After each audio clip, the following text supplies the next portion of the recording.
না ভাই, ইয়াজিদকে আহলুস সুন্নাহ ওয়াল জামাতের কেউ কাফের হয়ে গেছে এটা বলে না। ইয়াজিদের অনেক ত্রুটি আছে, অনেক বিচ্যুতি আছে, ন্যায়পরায়ণ শাসকের গুণাবলীর অনুপস্থিতি আছে, এবং নবী করিম সাল্লাল্লাহু আলাইহি সাল্লামের প্রিয় কলিজার টুকরা দৌহিত্র হোসেন রাদিয়াল্লাহু তাআলা হত্যাকারীদের ব্যাপারে তার তেমন কোনো ভূমিকা, তাদের শাস্তির জন্য তেমন কোনো ভূমিকা দেখা যায় না, জানা যায় না। এসব কারণে তার ফাসেক হওয়ার ব্যাপার কথা ওলামা একরাম বলেন, কিন্তু কাফের হওয়া বহুত কঠিন একটা বিষয়, এত সহজ না। তবে হ্যাঁ, সে নবী সাল্লাল্লাহু আলাইহি সাল্লামের কলিজার টুকরাকে হত্যা করে আমাদের সে হত্যা করেছে, দুঃখিত, এটা তো আর চূড়ান্ত না, তার লোকজন হত্যা করেছে, সেজন্য তার লোকজন আমাদের কাছে ঘৃণিত, এতে কোনো সন্দেহ নাই। কিন্তু আহলুস সুন্নাহ ওয়াল জামাত তাকে নিয়ে এই যে গালমন্দ করা, তাকে কাফের বলা, তার গোষ্ঠী উদ্ধার করার জন্য বিশেষভাবে নেমে পড়া, এটা আহলুস সুন্নাহ ওয়াল জামাতের মানহাজ। কে দুঃখের সাথে বলতে হয়, আপনারা ওনাকে চিনেন, শায়েখ আহমদুল্লাহ। আমি নিজে দেখেছি, উনি বলতেছে ইয়াজিদ কাফের না, ওনাকে কাফের বলা যাবে না। নাউজুবিল্লাহ বলবেন না। এই ব্যাপারে যদি কেউ চ্যালেঞ্জ করতে চায়, ওপেন চ্যালেঞ্জ, ইয়াজিদকে যদি কেউ বলে কাফের না, সেও কাফের। কারণ কারবালার ময়দানে ইমাম হুসাইন যে শাহাদাত বরণ করেছিলেন, এর সব কিছুর কারিগর ছিলেন ইয়াজিদ। কন্যা নাউজুবিল্লাহ। ইয়াজিদ সরাসরি কাফের, ঠিক কিনা?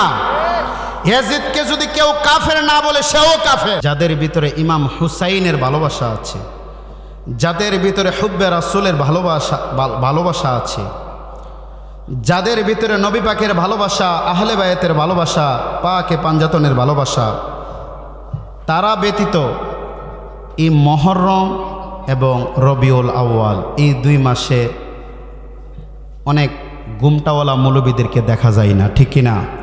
আরো জোরে বলেন, ঠিক কিনা? মুহররম মাস, যে মুহররমে ইমাম হুসাইন রাদিয়াল্লাহু তাআলা আনহু শাহাদাত হয়েছিল,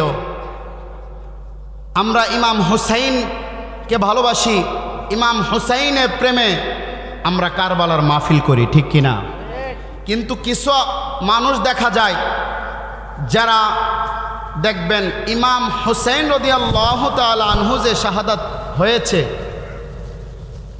দেখবেন কিছু মানুষ ইয়াজিদকে বাঁচাইতে চায়। আছে কি আছে না?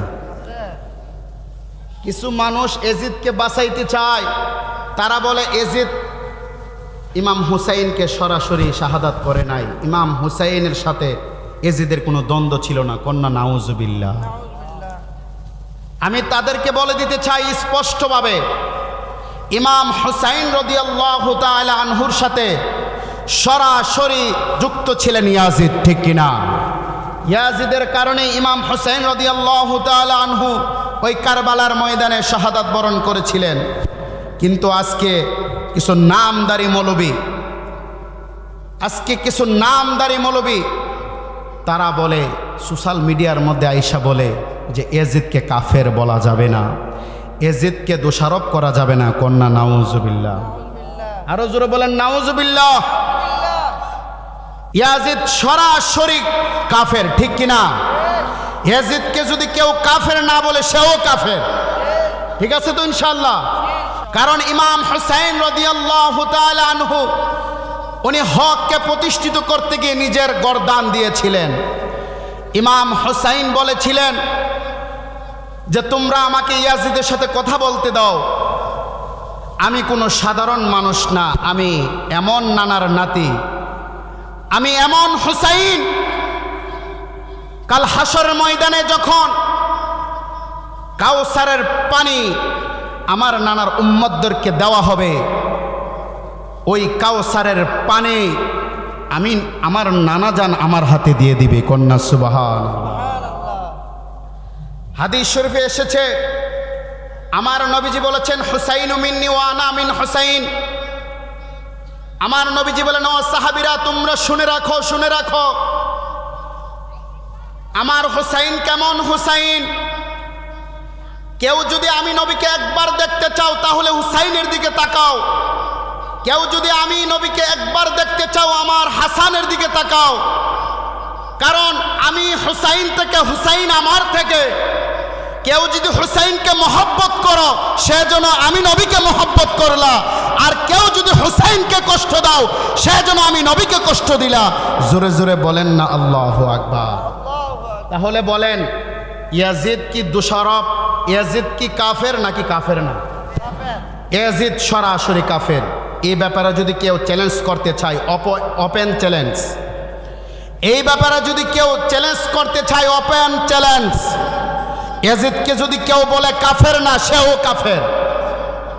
কারণ কারবালার ময়দানে ইমাম হুসাইন যে শাহাদাত বরণ করেছিলেন, এর সব কিছুর কারিগর ছিলেন ইয়াজিদ। কন্যা নাউজুবিল্লাহ। আজকে দুঃখের সাথে বলতে হয়, আপনারা ওনাকে চিনেন, শায়েখ আহমদুল্লাহ। আমি নিজে দেখেছি, উনি বলতেছে ইয়াজিদ কাফের না, ওনাকে কাফের বলা যাবে না। নাউজুবিল্লাহ বলবেন না। ইয়াজিদকে বলে কাফের বলা যাবে না। ইয়াজিদ বলে কোনো দোষ ছিল না। আপনারা বলেন ইমানদার কি এই কথা মানতে পারে? ইমানদার কখনো এই কথা মানতে পারে না। আমার নবীজি বলেছেন, ও আমার উম্মতেরা, আমার হুসাইনকে যদি ভালোবাসো, আমার হুসাইনকে যদি মহব্বত করো, আমার হুসাইনকে যদি ভালোবেসে, আমার আহলে বায়াতকে যদি ভালোবাসো, আমার আহলে বায়াতকে যদি মহব্বত করো, তাহলে আমি নবীকে মহব্বত করলা, ভালোবাসলা। আর আমার আহলে বায়াতকে যদি কষ্ট দাও, আমার হুসাইনকে যদি কষ্ট দাও, তাহলে আমি নবীকে কষ্ট দিলা।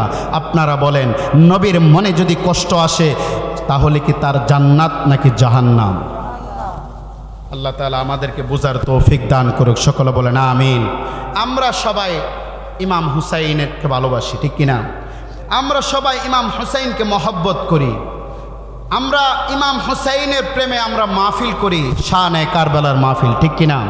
আমরা ইমাম হুসাইনের প্রেমে আমরা নাত গাই। আমরা ইমাম হুসাইনের প্রেমে আমরা ওয়াজ মাহফিল করি, জিকির আসকার করি, সব কিছু করি, ঠিক কিনা?